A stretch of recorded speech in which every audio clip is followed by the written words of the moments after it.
Creía que su hijo estaba muerto. Enterró un ataúd vacío, lloró sobre una tumba sin cuerpo y se convenció de que la vida había terminado allí. Pero 3 meses después, en la noche más oscura de su existencia, una desconocida apareció ante él con una revelación imposible. Vi a tu hijo. Está vivo. La lluvia caía sin piedad sobre la ciudad. El viento hacía que las ramas de los árboles golpearan contra los altos muros de la mansión, como si hasta la naturaleza intentara invadir aquel lugar para recordarle que la vida afuera aún existía. Pero dentro, nada. Solo silencio. Un silencio tan profundo que parecía más fuerte que cualquier trueno. Enrique Almeida, empresario respetado, hombre de negocios que siempre había tenido respuestas rápidas para todo, ahora no tenía a dónde mirar. De pie, frente al enorme ventanal que daba al jardín empapado, observaba cada gota deslizarse por el vidrio como si fueran pequeños ríos que se iban sin regreso. Cada una de ellas le recordaba el tiempo que se escurría, robado el día en que Miguel desapareció. En sus manos temblorosas, Enrique sostenía el pequeño zapato blanco. Las iniciales M bordadas en azul seguían intactas, pero para el S bordado tenía el peso de un ataúd. El zapato, ahora gastado y sucio, era el último vínculo físico con su hijo. Miguel lo llevaba el día del paseo en barco. El mismo día en que la embarcación volcó y se tragó su vida junto con la de Clara, la esposa que ya había perdido años antes a causa de la enfermedad. Detrás de Enrique, la mansión parecía un museo abandonado. El corredor principal, iluminado apenas por lámparas de luz tenue, exhibía cuadros de viajes, fiestas de gala y conquistas empresariales. Pero cada fotografía, cada recuerdo enmarcado, se burlaba de él. Era como si gritaran, lo tenías todo, pero no lo esencial. Y ahora perdiste hasta eso. Enrique caminó lentamente por la sala principal. Los pasos resonaban sobre el piso de mármol frío, cada golpe recordándole que la casa había sido hecha para impresionar, no para acoger. Sobre la chimenea, una foto enmarcada mostraba a Miguel, con uniforme escolar, sonriente, con los brazos alrededor del cuello de su madre. Clara sonreía en la imagen, viva, radiante. Un retrato congelado en el tiempo. Ella ya no estaba allí. La enfermedad se la había llevado demasiado pronto. Y ahora, Miguel, la desaparición completaba el vacío que ningún dinero podría llenar. Exhausto, Enrique se dejó caer en el sillón de cuero. El tapizado de lujo no le traía consuelo. Sacó el zapato del bolsillo otra vez y lo apretó contra el pecho. El tenue olor a cuero mezclado con la humedad del tejido aún guardaba un rastro del niño. Las lágrimas corrían sin pedir permiso, calientes contra la frialdad de la sala. Pero ya no tenía fuerzas para secarlas. El mayordomo Antonio, que lo servía desde hacía más de 20 años, entró en silencio. Llevaba una bandeja con sopa humeante. Se acercó con la cautela de quien teme herir una herida abierta. «Necesita alimentarse, señor». Enrique no respondió. Solo desvió el rostro, como si comer fuera una ofensa a la memoria de Miguel. El teléfono sonó en el despacho de al lado. Enrique dejó que el sonido se extendiera hasta que Antonio, obediente, trajo el aparato. Una vez más, una voz del otro lado intentaba consolarlo. Consejos repetidos, acepte la voluntad de Dios. La vida debe continuar. Enrique colgó sin decir palabra. Cerró los ojos, intentando ahogar la furia y el dolor. ¿Cómo puede continuar la vida, si la mía terminó junto con la de él? La noche avanzaba. El antiguo reloj de la mansión marcaba las horas como si se burlara de su insomnio. El tic-tac era el único sonido además de la lluvia que castigaba los cristales. De repente, Enrique se levantó. Tomó el abrigo, metió el zapato en el bolsillo interno y salió. No llevó paraguas. No llevó coche. Salió solo con el peso del dolor sobre los hombros. El asfalto mojado reflejaba las luces amarillentas de los postes, creando manchas líquidas que temblaban a cada paso. Caminaba como quien no quería volver. Cada esquina parecía igual, cada calle lo tragaba más hondo en el laberinto de su propia mente. Y era como si, esa noche, Enrique buscara no solo huir de la mansión, sino huir de sí mismo. Enrique caminaba sin rumbo. A cada paso, el corazón parecía más pesado que los zapatos empapados por el agua de la calle. La respiración corta, el frío entrando en los huesos, pero nada dolía más que el vacío en el pecho. Ya no percibía las calles a su alrededor, no veía los edificios, no escuchaba los pocos coches que pasaban. Estaba sumergido en su propia oscuridad. Fue entonces cuando, en medio de ese abismo silencioso, una voz lo llamó. «Tío». Baja, tímida, casi engullida por el sonido de la lluvia. Enrique se detuvo. Parpadeó, sin saber si lo había imaginado. Entonces la voz volvió, esta vez más firme. Vi a tu hijo. Está vivo. El mundo se congeló. El aire pareció desaparecer. Enrique giró lentamente la cabeza, como quien teme que el siguiente movimiento pueda deshacer una ilusión. Allí, bajo la tenue luz de un poste, estaba una niña. No más de 11 años. Ropa mojada pegada al pequeño cuerpo, pies descalzos sobre el asfalto frío, cabello oscuro pegado al rostro. Pero los ojos brillaban con una convicción casi imposible. Y en sus manos, algo que hizo que el corazón de Enrique se disparara como nunca, un zapato infantil. El par exacto del que él llevaba en el bolsillo. Enrique sintió que el suelo desaparecía. Las piernas le fallaron. Cayó de rodillas sobre el agua sucia de la calle. Las lágrimas se mezclaban con la lluvia, pero su voz salió como un grito sofocado. ¿Dónde está? Por el amor de Dios, ¿dónde está mi hijo? La niña respiró hondo, como si cargara el peso del mundo en esas palabras. Me llamo Fernanda. Vivo con mi padre, José, en una chabola aquí cerca. Fue él quien encontró al niño. Estaba perdido, descalzo, llorando. Solo decía el nombre, Miguel. El corazón de Enrique casi se detuvo. Era como si cada sílaba confirmara lo imposible. Fernanda extendió la mano para ayudarlo a levantarse. A pesar de la delgadez, la firmeza del gesto recordaba a alguien mucho mayor que ella. Enrique se apoyó, tembloroso, y la siguió. Las calles se hicieron más estrechas, las aceras más rotas, las casas más simples. La mansión de Enrique parecía un mundo distante. Nunca había estado allí. Nunca había visto esa realidad tan de cerca. Cada pared descascarada, cada puerta improvisada, era un golpe contra su indiferencia de años. Finalmente, llegaron a la chabola. Pequeña, de madera gastada y techo remendado. Pero al entrar, Enrique se sorprendió. A pesar de la pobreza evidente, había orden. Una mesa cubierta por un mantel antiguo, pero limpio. Un estante con algunas fotos, cuidadosamente alineadas. Un pequeño altar improvisado con una vela apagada y una imagen de un santo. José estaba allí. Un hombre de mediana edad, ropa sencilla, mirada cansada pero honesta. Alzó los ojos cuando Fernanda entró con Enrique, y de inmediato, se levantó, sorprendido por la presencia de un desconocido tan bien vestido en su casa. Fernanda explicó rápido. Padre, es el papá de Miguel. Enrique casi no podía respirar. José hizo un gesto para que se sentara, pero él permaneció de pie, incapaz de relajarse. Necesitaba respuestas. José habló despacio, eligiendo cada palabra como si no quisiera causar más dolor del que ya había. Fue hace unas semanas. Volvía del trabajo cuando encontré al niño. Estaba desorientado, con frío, los pies llenos de heridas. Lloraba, decía solo el nombre. No quería policía, no quería comisaría. Temblaba de miedo solo al oír la palabra. Entonces se quedó aquí. Le dimos comida, refugio. Fernanda lo cuidó como pudo. Enrique apretaba el pequeño zapato en el bolsillo con tanta fuerza que parecía querer fundirlo con su propia mano. José continuó. Pero ayer, vio el periódico. Reconoció su foto. Lloró mucho. Escribió una nota y se fue. Dijo que iría al lugar especial. El lugar de ustedes. José entregó el papel arrugado. Enrique lo abrió con manos temblorosas. La nota, escrita con la caligrafía torpe de Miguel, decía: Papá, voy a esperar en nuestro lugar. Sé que me encontrarás. Enrique sintió que las piernas le fallaban de nuevo. El lugar especial. Solo podía ser uno, el Parque de las Aguas. El mismo parque donde pasaban todos los domingos, alimentando patos e inventando historias sobre castillos imaginarios.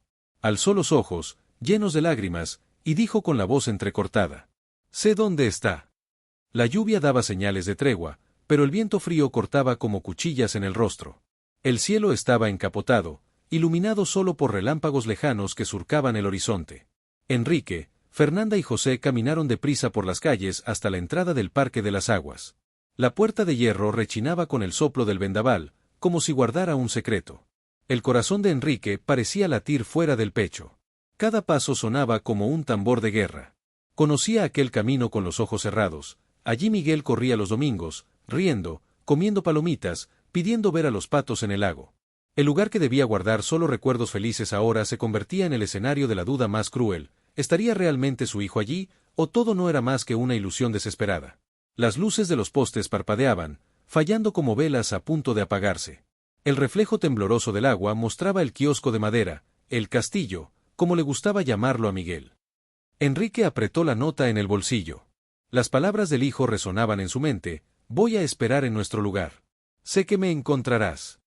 Echó a correr, tropezando las piedras mojadas del camino.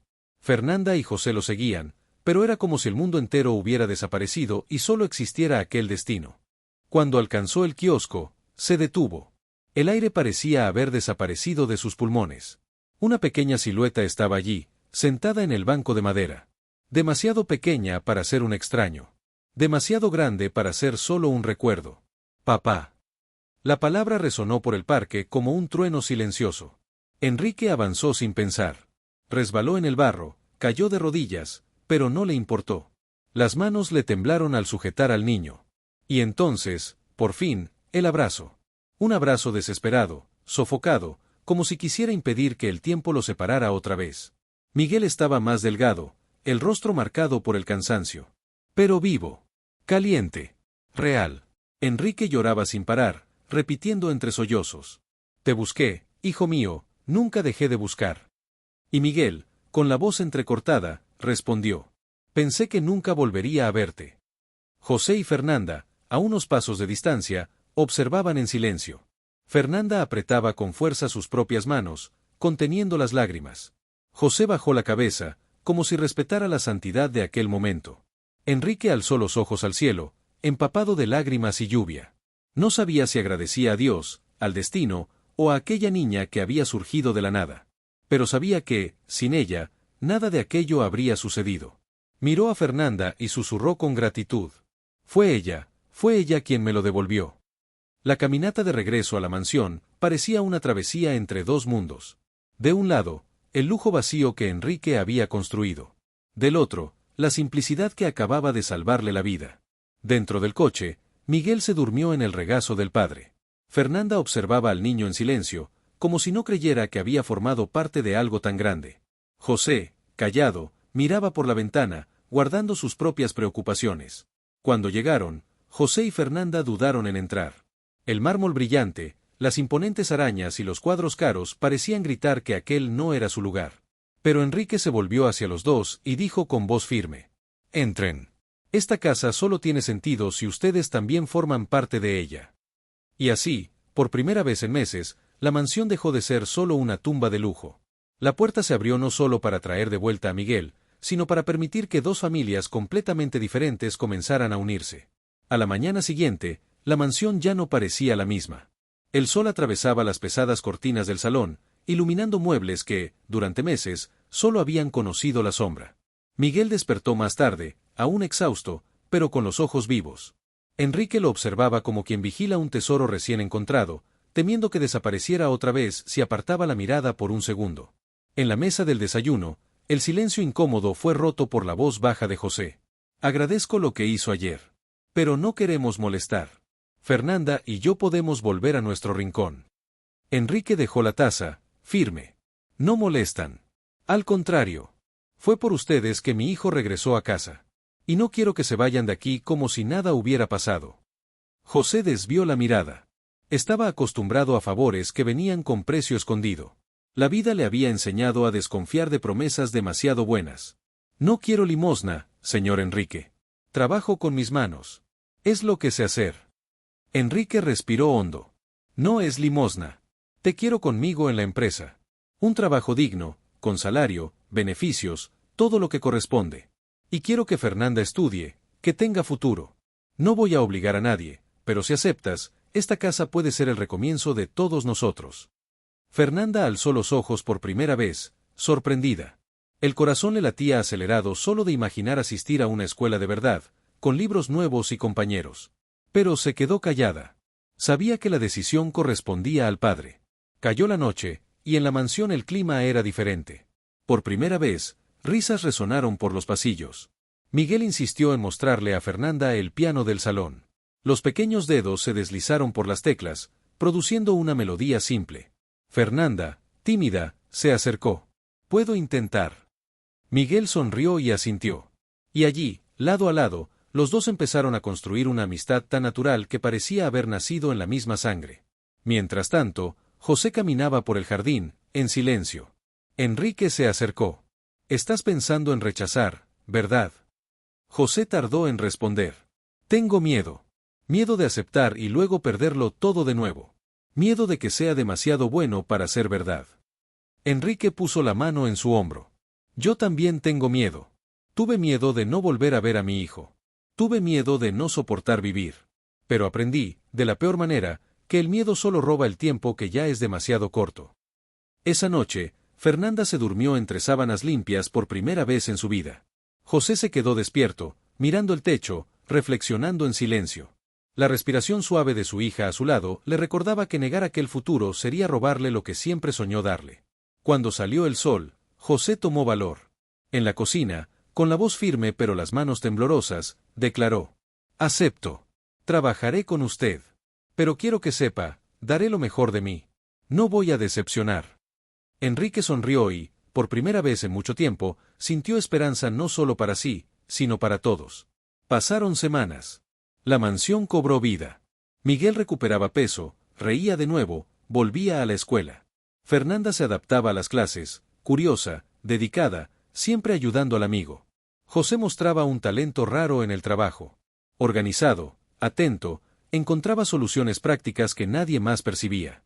Cierta noche, Enrique miró alrededor y se dio cuenta, no era la riqueza lo que lo hacía feliz, sino aquellas voces llenando los pasillos, aquellas presencias que antes faltaban. La mansión, que había sido un mausoleo, ahora latía como un hogar. Y fue en ese espíritu de renacimiento que tomó una decisión aún mayor. En la cena que celebraba un mes del reencuentro con Miguel, Enrique se puso de pie, alzando la copa.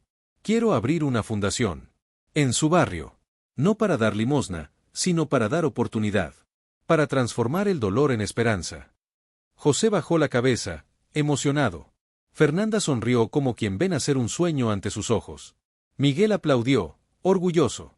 Enrique no estaba solo reconstruyendo su propia vida. Estaba decidido a cambiar el destino de muchos. Pasaron meses, y la promesa de Enrique comenzó a tomar forma. El galpón abandonado en el corazón de la comunidad fue reformado. Donde antes había paredes rotas y ventanas reventadas, ahora surgían salas iluminadas, coloridas, llenas de vida. Talleres de música, clases de refuerzo escolar, consultorios para atención básica, una cocina comunitaria que despedía el olor a pan caliente. El día de la inauguración, todo el barrio parecía haber despertado a un nuevo tiempo. Niños descalzos corrían por el patio aún húmedo de pintura fresca. Hombres y mujeres sencillos miraban alrededor con desconfianza y esperanza al mismo tiempo. Ricos y pobres se mezclaban. Periodistas, curiosos, voluntarios, todos juntos. Enrique subió al escenario improvisado. Vestía un traje simple, pero lo que llevaba en el rostro era mucho mayor que cualquier apariencia, era paz. Respiró hondo y habló con voz firme, pero emocionada. No estoy aquí como empresario. Estoy aquí como padre. Perdí a mi hijo. Y solo lo reencontré porque alguien sin nada me lo ofreció todo. Descubrí que la riqueza no es lo que guardamos en las cajas fuertes, sino lo que ponemos en las personas. El público guardó silencio. José fue llamado al micrófono. Con las manos callosas, sostuvo aquel objeto extraño como si fuera demasiado pesado para él.